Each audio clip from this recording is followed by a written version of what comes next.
자, 정치권 얘기해 보시죠. 황교안 대표 단식이 이제 8일 만에 그 병원에 실려가면서 어떻게 이제 병원 측과 가족의 적극적인 만류로 이러다가 죽는다. 네. 그래서 황교안 대표는 뭐 끝까지 하겠다, 단식 현장으로 가겠다 그러는데 어쩔 수 없이 이제 중단한 것 같아요. 예. 이렇게 되면 이제 어떻게 저 분위기가 어떻게 되는 겁니까? 제가 이제 이거 제일 좋아하는 고전 중에요. 네. 그 당태종 때 그 정관정료라는 책 있잖아요. 네. 거기에 보면 이런 이제 구절이 있어요. 네. 뭐냐면 이제 그 나는 야위더라도 천하를 살찌우겠다. 나는 야위더라도 멋진 얘기다. 천하를 이게 살찌우겠다. 조선시대 영조 임금도 입에 담고 있던 말입니다. 저는 지도자는요 본인에게 희생하고 손해보고 본인이 그러더라도 항상 이 천하를 위해서 자기 온몸을 다 바치는 거 있잖아요. 이게 참된 지도자라. 그런 정신이 있어요. 그래서 저는 이번에 황교안 대표가 정말 이게 본인의 목숨까지 바칠 각오로 얼마나 이게 위험했습니까? 그럼요. 저는 이렇게 크게 이번에 그 부인 있잖아요. 예. 부인이 빨리 발견했기 때문에 천우 신조로 정말 이게 이 정도 살은 거지. 조금 늦게 발견했으면요 치명적인 건강 악화가 올 수도 있거든요. 따라서 저는 하느님의 도움으로 천우 신조로 했고 정말 이번에 그 천하를 위해서 목숨을 바친다는 각오로 그러니까요. 진정성 있게 네. 절박감이 겠기 때문에 역대의 그 단식 중에 가장 이게 그 저는 진실한 네. 옛날에 단식하면 뭐 몰래 뭐 소금도 먹고 딱 이렇게 몰래 어떤 사람은요 네. 정말 이게 뭐 먹는 밤에 몰래 누가 봅니까? 그럼요. 근데 황 대표 주위에는 아이고. 몇천 명이 계속 지켜보고 유튜버들이 계속 있잖아요. 네. 제가 알기로 이게 소금물 하나 안 먹고 이렇게 순수하게 오리지널로 단식한 거는 처음이 아닌가 이렇게 생각하고 있습니다. 딴 분들이야 병원이나 개인 집에서 했으니까 그 안타까운 가족이나 뭐 측근 비서나 이런 분들이 조금씩 이렇게 뭐 타고 뭐 이렇게 했을 거예요. 근데 뭐 이건 청와대 앞 광장에서 했으니 뭐 그리고 이분 성격에 집에서 했어도 뭐 꼼수로 먹을 사람이 아니에요. 집에서 했어도. 그래서 옛날에 그 좌파 중에 참고로 네. 천성상에 그 천성산인가 터널 뚫을 때 뭐 도롱뇽 있잖아 도롱뇽 네. 자연 파괴한다고 네. 모 여자 스님은 90일 한 3달 가까이 단식을 했는데 몸이 건강하더라고요. 야 정말 이게 좌파 그 스님 야. 내가 이름은 내 말을 안 할게. 이름 또 야. 명예훼손 한번 든가 90일 했는데 터널 뚫는데 도롱뇽을 소송한다고 도롱뇽 잡아 드셨나? 그게 그 좌파들의 위선인데요. 네. 정말 저는 이번에 얼마나 추운 칼바람이 정말 불고 에이. 제가 그때 이게 비도 내리고 근데 그게 완전히 그냥 노숙처럼 네. 바닥에 누워 있었잖아요. 네. 또 이제 텐트 그것도 이게 김광진 비서관이라는 정무비서관 네. 정말 이게 저는 사람이 먼저 들어간 정권이 에이. 말이 안 되는데 이런 게 텐트까지 철거를 하면서 이렇게 했잖아요. 따라서 저는 일반 실내에서보다 10배, 100배 힘든 단식을 제대로 이게 한 거 아니냐 이렇게 봅니다. 이거 의사가 그렇게 진단하더라고. 이게 왜 그러냐면 추우면은 이 몸이 이 수축돼서 근육이나 이렇게 수축돼서 혈액 순환이 안 된대요.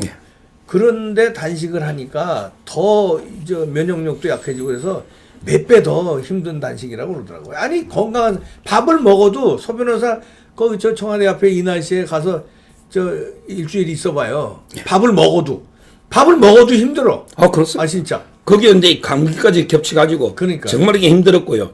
그래서 제가 방송에서 이제 나갔더니 단식의 덕실이 뭐냐 이렇게 한번 써보라더라고 판넬에 네. MBN 있잖아요. 네. 근데 제가 쓴 게 실은 없다. 정치적으로 실은 없다. 왜냐하면 이게 보수가 괴멸된 상태에서 황 대표님이 한 8개월 됐죠. 네. 근데 여기서 황 대표가 이럴 게 뭐 있고 물러설 곳이 어딨냐.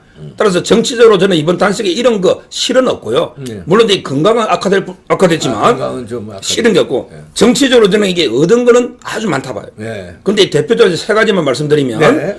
일단은 이제 황 대표가 상당히 그 기존에는 좀 약한 이미지 뭔가 이게 좀 유약한 거 아니냐 야당 지도자로 네. 이런 이제 리더십에 좀 우려가 있었죠. 예. 근데 이번에 보니까 정말 진정성 있고 야 황 대표 아니면 이게 불가능할 정도로 단식하면서 맞습니다. 정말 이게 그 선명한 유일 야당의 지도자 투쟁하는 지도자의 이미지로 거듭났다. 네, 이게 맞아요. 첫째 얻은 거고요. 확실해요, 그건. 예. 그다음에 두 번째는 예. 단식하는 날 바로 다음 날 이게 그 공천 인적 쇄신 발표했죠. 네. 예.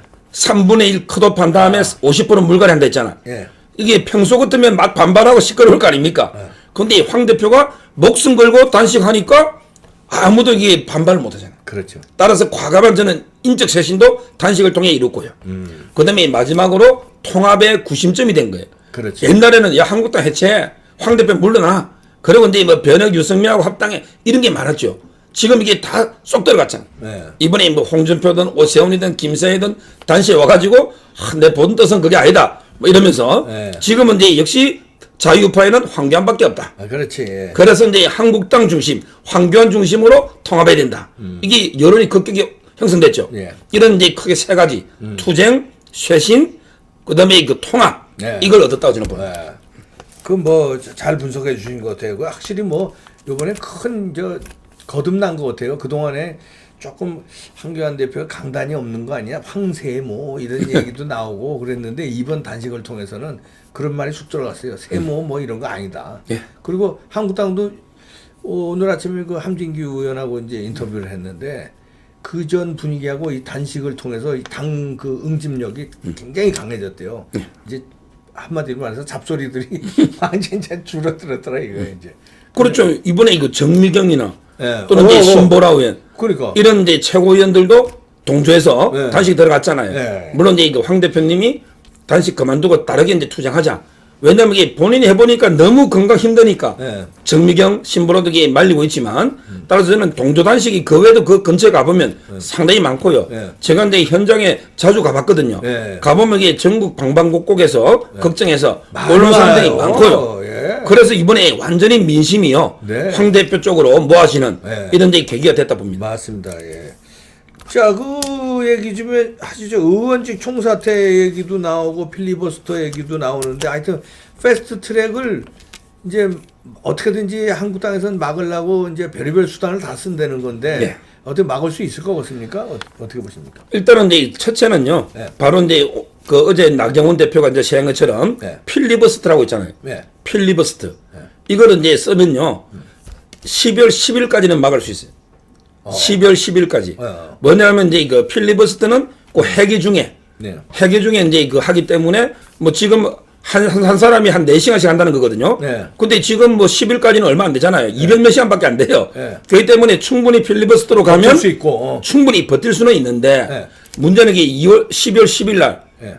지금 회기 끝나잖아요. 예. 그럼 이게 바로 임시회를 또 열면요. 예. 그때는 이게 필리버스터 못하고 바로 표결할 수 있어요. 하하. 따라서 궁극적으로 필리버스터로 막을 수는 없고요. 없고. 그 다음에 의원직 총사퇴 있죠. 네. 이것도 이게 법에 보면요. 회기 중일 때는 나머지 이제 그 표기를 해야 돼요. 예. 한국당 후보 다 빼고 과반 출석에 과반 찬성해야만 사퇴가 돼요. 예. 회기 중에는. 예. 근데 한국당 빼고 나면 다른 나머지 하면 이게 과반 되잖아요. 예. 그리고 과반 표기를 해줘야 되는데 근데 민주당이나 이런 이중대들이 한국당 의원들이 사퇴서를 내면 처리해 주겠습니까? 안 해준단 말이에요. 아. 왜? 표기를 해야 되기 때문에. 그 다음에 회기 중에 아니면 의장이 수리해 줘야 되거든요. 사퇴서를. 의장이 안 해주지. 문희상 해주겠어요? 안 해주지 문희상은. 그래서 저는 의원직 사퇴가 법적으로도 이게 현실적으로 불가능하고요. 또 이게 만약에 사퇴 수리해버렸다. 사퇴 수리해버리고 아예 뻔뻔하게 다 수리하고 우리끼리 마음대로 표결하겠다. 이래도 되는 거예요. 우리끼리 하더라도. 따라서 저는 의원직 사퇴는 법적으로 이게 막을 수 있는 방법은 아니다. 뭐 정치 공세로서는 몰라도 현실적으로 방법이 법적으로 없다. 그래서 제가 항상 하는 말 있잖아요. 그럼 이게 어떻게 막느냐? 어떻게 막아야 돼요? 그러니까 그걸 가르쳐. 패스트트랙은 황교안도 못 막고요. 네. 그다음에 한국당도 못 막는다 했잖아요, 법으로. 네. 그럼 이게 자유우파 국민이 총단결해서 총걸기해서 힘으로 막아야 되는 거예요. 어떻게 저항권. 저항권으로. 바로 이제 이거 국민 국회- 저항권. 그렇습니다. 그래서 국회 앞에요. 네. 이제 12월 3일 날 부의될 거 아닙니까? 네. 국회 앞에 이제 이거 50만이든 100만이든 뺑둘러 싸서 정말 이게 그 민주당 의원들 출입도 못하게 뺑둘러 싸버리면 아. 이런 식으로 하면 이게 저 민주당이나 이중대 애들이 겁이 나잖아요. 국민들이 옛날에 우리 탄핵당할 때도 촛불에 겁이 나가지고 아. 비겁한 선택을 했지 않습니까? 따라서 저는 자유우파가 대동단결 총걸기해서 국회를 완전히 포획해가지고요. 국회를 점거해버릴 정도로. 그래서 이게 바로 국민 저항권이거든요. 이런 패스트 트랙은 좌파 독재 영구 집권을 꾸미는 법이단 말이에요. 이 법을 막아야 되는 거는 결국 이 국민의 단결된 힘밖에 없다. 이게 바로 4.19 정신이고 우리 헌법에도 불의에 저항한 4.19 정신 나오지 않습니까? 야. 이런 식으로 이게 자유파의 힘으로 막아야지 지금 이게 국회 의석수나 법으로 이게 막기는 어렵다. 저는 이래 봅니다. 아, 그거 좋은 방법이네. 아, 저는 여러분이 얘기하더라고요. 국민들이 50만, 100만 나와서 국회 주변을 에워싼다. 그래서 그냥 시위만 해서 그거 가지고 압박을 해서 국민들이 의원들이, 민주당 의원들이 겁먹을 이제 그것만 생각했는데 그게 아니라 출근을 아예 못하게. 그럼 입구를 다 봉쇄했는데 헬리콥터 타고 날아 들어갈 거 어떡할 거야? 그러니까 그 정도의 각오로. 그렇게 하면 막을 수 있네. 옛날에. 아니, 근데 그걸 맨날 며칠 할 수 있나, 그걸 국민들이? 저는. 이렇게 하면 되겠다. 좋은 방법 생각났네. 12월 10일까지 필리버스터로 막을 수 있다는 거 아니에요? 그렇죠. 12월 10일까지는 한국당 의원들이 필리버스터로 막아주고, 그날, 임시 국회로 넘어가는 날, 그 몇 시간 전서부터 그렇죠. 국민들이 50만, 100만이, 아니지, 출근 이미 해 있잖아. 근데 그거는요. 이건... 지금 저는 투쟁은 다시 봐야 되지만 지금 청와대 앞에도요. 이미 150일 가까이 노숙하면서 투쟁하는 분도 있고요. 네. 그래서 아까 제가 말한 것처럼 의원들이 이미 출근해 있는데 의원들이 계속 국회에서 머물고 살 수는 없잖아요. 의원들이 항상 출퇴근을 하니까 네. 필리버스터를 일단 12월 10일까지는 막고 네. 그러면 이제 언제 임시하겠다고 또 할 거 아닙니까? 네. 근데 그 하루 이틀 전부터 막으면 그 국회 안에서 밥 먹고 살지는 않을 거 아니에요. 아니 근데 이 사람들이 얼마나 영악한 사람들. 그러면 그거를 알고 미리 하루 이틀 전서부터 국회 이미 출근해서 속옷이랑 거기 국회 안에 식당도 있잖아요. 거기서 밥 먹으면서 속옷 갈아입고 샤워실도 있잖아요. 거기서 버티지. 그러니까 안 나가고. 그런 데의 방법도 있지만 그리고 이제 의원들도 저희 자유우파 국민은 국회를 에워싸잖아요. 근데 이 한국당 의원들도요. 의원직을 사퇴하는 게 아니고요. 목숨을 바치 돼요. 의원직 사퇴로는 안 돼요. 안 되죠. 그럼 이게 자기가 저번에 그 패스트트랙 올릴 때 저지할 때 이 결사 막다가 이게 요즘 수사하니까 쪼는 사람도 많거든요. 네. 그러지 말고 오히려 어차피 국회에서 표결해야 될 거 아닙니까? 네. 거기에 목숨을 걸고 6탄으로 막으면 저는 이게 막을 수 있다 보거든요. 옛날에 왜 노무현이 탄핵할 때 보면 막 명패 던지고 난리 났지 않습니까? 그래서 저는 의원들이 의원직을 사퇴하지 말고 목숨을 이게 바친다는 각오로 결상전으로 이게 막으면 실제 그 날치기 통과가 쉽진 않고요. 그리고 이제 아까처럼 꼭 이게 물리적으로 출입을 막지 않더라도 자유파가 국회를 둘러싸면 의원들 이게 민주당 의원들 겁이 많고 옛날에 그 촛불에 겁이 나가 헌재도 8대 0으로 말도 안 되는 게 의결했고 그다음에 그때 왜 한국당 의원들도 62명이 다 이게 배신했지 않습니까? 그게 촛불에 겁문 거지 촛불이 물리적으로 막은 건 아니잖아요. 따라서 저는 국회를 에워싸라는 게 꼭 물리적으로 출근 막는다기보다 그 정도로 이게 국민의 의지를 보여주면 함부로 이게 날치기로 통과시키는 게 어려울 것이다. 그 정도로 이게 저는 저항권을 이번에 제대로 이미 광화문은 우리 자유파가 완전히 점령했잖아요. 네. 이제는 이게 국회 있잖아요. 국회도 자유파가 이 국회를 점령해. 그러면 이게 저는 그 외에는 법적으로 합법적으로 막기는 어렵다 이렇게 보는 거예요. 그리고 한국당 의원들도 목숨 건 자세로 6탄으로 막고 국민들은 50만 100만이 거기서 결기로 막 이게 외치면서 막으면 겁을 먹을 것이다. 민주당 의원들도 쫄아서. 그리고 이제 오늘도 보니까 이해찬이가 자꾸 윤석열 검찰을 엄청 욕하더라고요. 자기들한테는 이게 날카로운 칼을 휘두르면서 한국당한테는 흠칼로 무딘 칼을 휘두른다는 게 본인들이 볼 때는요. 패스트트랙 수사가 안 되잖아요. 실제 고발인들 민주당이나 이런 데는 조사받았지만 한국당은 이제 황교안 대표가 가서 내목을 쳐라 한 번 했고 나경원 원내대표 한 번 가고 그다음부터 이게 체포라든지 아무것도 없잖아요. 사실상 물 건너 가버렸거든요. 수사가. 그다음에 나경원 원내대표 아들 입시 이런 것도 수사 안 되고 있잖아요. 그러니까 이제 이해찬이가 윤석열 총장에 대해서 엄청나게 비판하고 있는데 저는 이거는 윤석열 총장이 상당히 잘하고 있는 거예요. 한국당의 패스트트랙은요. 이거는 정치 문제이기 때문에 검찰이 개입하면 안 돼요. 그래서 저는 이번에 몸을 던져 6탄으로 막아도요. 그러면 이게 또 고소할 거 아닙니까? 그러면 이게 검찰이 저는 수사 안 할 걸로 봐요. 그래서 너무 이게 겁먹지 말고 이번 기회에 황교안 대표가 이게 목숨을 바쳐 의식 잃을 정도로 투쟁하는데 야당 국회의원들이 이게 됩니까? 저는 목숨을 바친다는 각오로 막으면 못할 게 뭐 있냐 말이에요. 6탄으로 한 명씩 물고 늘어지면 정말 이게 제대로 저는 민주당 충분히 막을 수 있다 보거든요. 한 사람이 한 명씩 붙잡고 늘어지가 표결이 안 되면 이게 가능하냐 말이에요. 과반이. 따라서 저는 그거 외에는 방법이 없다. 이러는 거. 제가 얼핏 생각하는데 지금 좋은 생각이 생각났는데 예. 지금서부터 50만 100만이 싸서 아예 전부 출근을 안 시켜버리면 입구를 다 봉쇄해버리면 입구를 근데 현실적으로 이제 뭐 매일 50만 100만 원 힘드니 저는 이제 임시국회 첫날이나 이렇게 계속 이제 뭐 교대를 해야 되겠지만 이렇게 한번 새를 보여주는 거 이게 중요하고 현실적으로 계속 하는 거는 좀 동원에 문제가 있고요. 여기서 제가 가장 경계하는 거는 어설픈 타협론 있잖아요. 예, 아예 안 대표적인 홍준표 있죠. 예. 홍준표 대표가 뭐랬냐면 그냥 공수처는 통과시켜주고 주고 선거법 막자. 선거법만 막자. 근데 안 이건 돼. 아주 잘못된 거예요. 공수처도 안 되지. 그거 큰일 나는 일. 홍준표는 공수처는 정권 바뀌면 우리가 없앤다 하지만 말도 안 돼. 공수처는 이게 법이 한번 통과되가 임명하면 임기가 검사들은 6년이고요. 네. 처장도 3년에 연임해요. 어떻게 6년 임기 어떻게 법을 없앱니까? 그런 게 불가능하고요.